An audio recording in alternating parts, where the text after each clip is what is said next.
আসসালামু আলাইকুম, সবাই কেমন আছেন? আমি মাসুম বিল্লাহ, মালয়েশিয়া পেনাং শহর থেকে।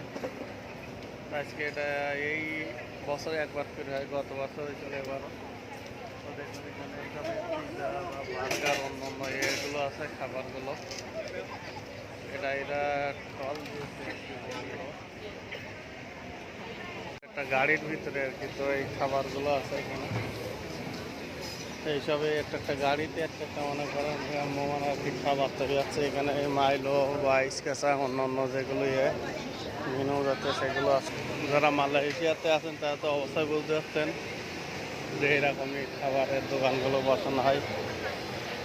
এটা চাইনিজ একটা খাবারের মেনু দেওয়া আছে এখানে, অর্ডার দিলে আপনাদের দিয়ে দেবে।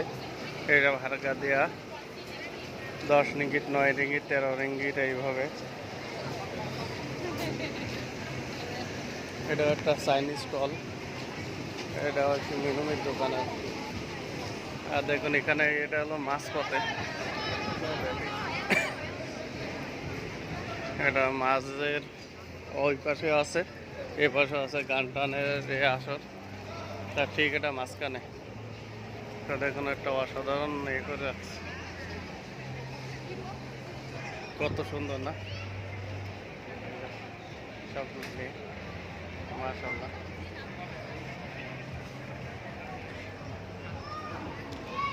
তো আপনারা দেখতে থাকুন। আর এই দেখুন ওই যে সামনে হলো, ওখানে অল্প কিছু আছে, আর এই ভিতরে সবচেয়ে বেশি।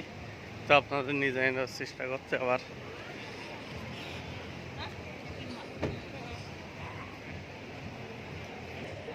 এটা কোন টেবিল উপরে খাচ্ছে এইভাবে করে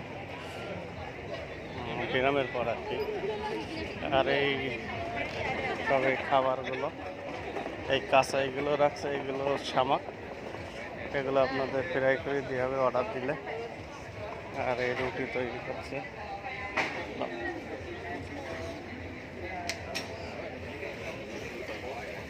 এই দেখুন এপাশে হলো চিকেন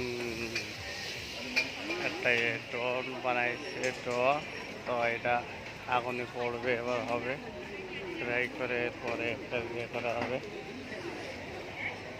আর এই খাসির আগে একটা ভিডিওতে দেখাইছি, আবার এই ফ্রাই করে রাখছে, আর এই ফ্রাই করা হচ্ছে, সম্পূর্ণ কয়লাতে পোড়ানো হচ্ছে এটা। তো দেখুন মাশাআল্লাহ।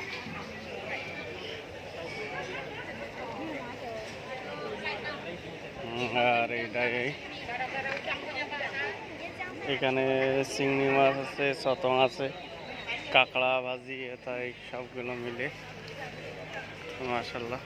এখানে মালয়েশিয়ার ঐতিহ্যবাহী খাবারগুলো আছে সব, একটা খাবারের তালিকা দিয়ে আছে আছে। এটা হলো চাইনিজ একটা খাবারের টল, এই দেখতে পাচ্ছেন ছবিতে দেওয়া, আর এই বাস্তবে ওই দেখুন এইসব ফ্রাই করা হয়েছে, এগুলো নিয়ে যাচ্ছে সব লোকজনে একটা দোকানে।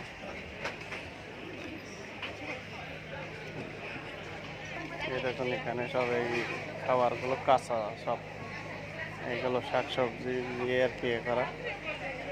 তো মাশাআল্লাহ অনেক একটা আর এইগুলো কই এদেশে বলে, তো বিক্রি করছে দেখুন। ওইসব হালকাও দিয়ে আছে, করা আছে, দেখতে মাশাআল্লাহ অন্যরকম একটা। আর চাইনিজে, আর এটা মালাই করে, এটা কলার পাতা বা অন্যান্য পাতা দিয়ে করি। ওতে হলো আপনার আমরা যেগুলো পিঠা মাথা বলি, এটা এইভাবে পিঠা তৈরি করে পাতার ভিতরে। তো আজকে এই পর্যন্ত ভিডিও শেষ করলাম। আসসালামু আলাইকুম ওয়া রাহমাতুল্লাহি ওয়া বারাকাতুহু। আল্লাহ হাফেজ।